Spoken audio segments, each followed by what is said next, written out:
the beginning of this semester, when I thought of ecology, I came up with a very short and dictionary-like answer, like nature and its inhabitants.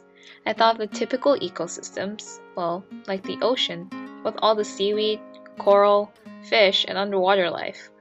Or places like Africa, with its exotic animals like hippos, zebras, giraffes, and lions. Although my idea of ecology was not necessarily wrong, it was very limited, and it was heavily influenced by, well, let's just say some not so reliable sources for biology.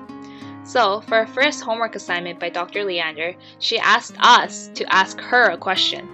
I couldn't think of anything, so I procrastinated and went on Facebook. When I started browsing through my old Facebook albums, I thought of the time when I joined my dad on his trekking course through the Rockies.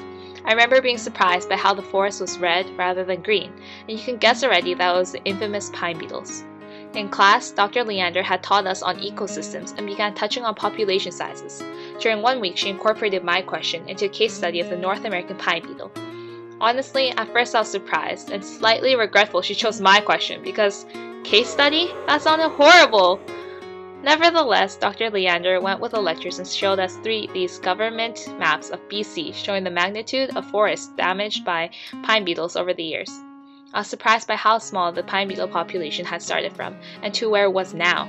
Normally, at low population levels, the pine beetles lived in weak, sick trees.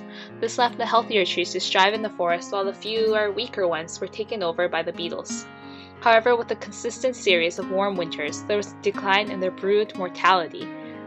With more offspring surviving every year, the populations were large enough to take over the healthy trees. These healthy trees are more insulated and granted the beetles a better chance to survive in the wintertime. It was frightening because there was such a large area affected by these beetles, and it's still progressing.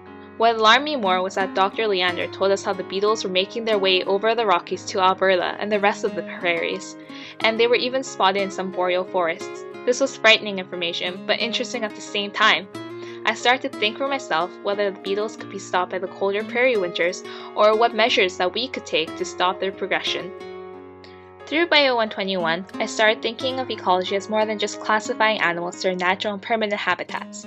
Instead, ecology involves constant changes to the environments which eventually leads to adaptations by the species involved. In the case of the pine beetles, I could see a strong connection between abiotic factors like temperature with the biotic factors like the trees and beetles, which affected the population size. So through this course, I learned that ecology, it's an inseparable mix of these biotic and abiotic factors working together. In conclusion, the ecology I thought of before Bio 121, it felt like it had to be exotic and far, far away, when really a major study of ecology, it's right in our backyard. And to start learning about them, a good place to start is by asking questions.